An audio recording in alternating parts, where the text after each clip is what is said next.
Nag-alat ako doon sa 20% ng mayor ng 2 million for the LED lights.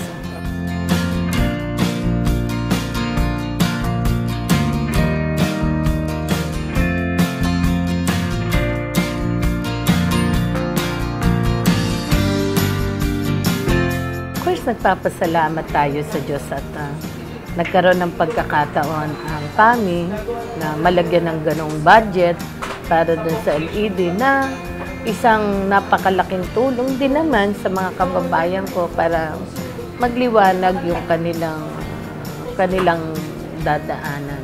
Lalo't napakadilim dito sa bayan ng FAM. Lalo't madilim, daming gumagawa ng kalokohan eh. Meron dito, nagmumotor, itutumba na lang ganun, hold upin na pala. Kaya naisip ko talaga na malagyan talaga ng LED yun para hindi naman makagawa sila ng ganun sa mga tao na walang kamalay-malay na gagawan sila ng ganun kasi madilim na. Napakahalaga kasi mas lalo dumarating na yung takip silim o gabi, yung mga pasahero, safety. Tapos kami rin, safety rin kasi yung aming biyahe maganda kasi maliwanag. Pasahero, hindi sila matatakot na pumunta sa pila kasi alam nilang maliwanag, safety. Alam mo naman sa panahon ngayon, usong holdapan, akbayan ka lang, sabay tutok. Kaya pagka ganyang maliwanag, kahit saan ka pumunta, napakalaking bagay. Taos puso kaming nagpapasalamat at nagpakabit ng napakahalagang street light na yan. Pabor na pabor sa amin naghahanap buhay sa 3 gulong.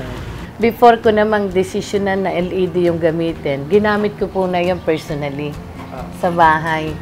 Yung lahat ng lights ko doon sa loob sa bahay ko, ginawa ko lahat LED. Totoo ba na talagang LED is talagang nakakatipid sa kuryente? Maganda ba sa kalusugan talaga yan? Kaya ako mismo muna yung gumanap doon before na gawin ko siyang priority project dito sa bayan ng FAM. Awat tulong ng Diyos naman na pagkakalooban ng bayan ng FAM sa pamamagitan siyempre ng inyong munting lingkod na nakakahingi tayo sa mga natin, sa mga concerned citizen na pwede nating malapitan para makatulong dito sa bayan ng FAM. Tayo naman, natutunan naman natin na talagang ang pera is mailagay sa mga nangangailangan at mailagay sa tama. Siguro dahil hindi nila maiintindihan nila yung mga layunin natin na mailagay sa wasto ang panunungkulan ng isang punong bayan.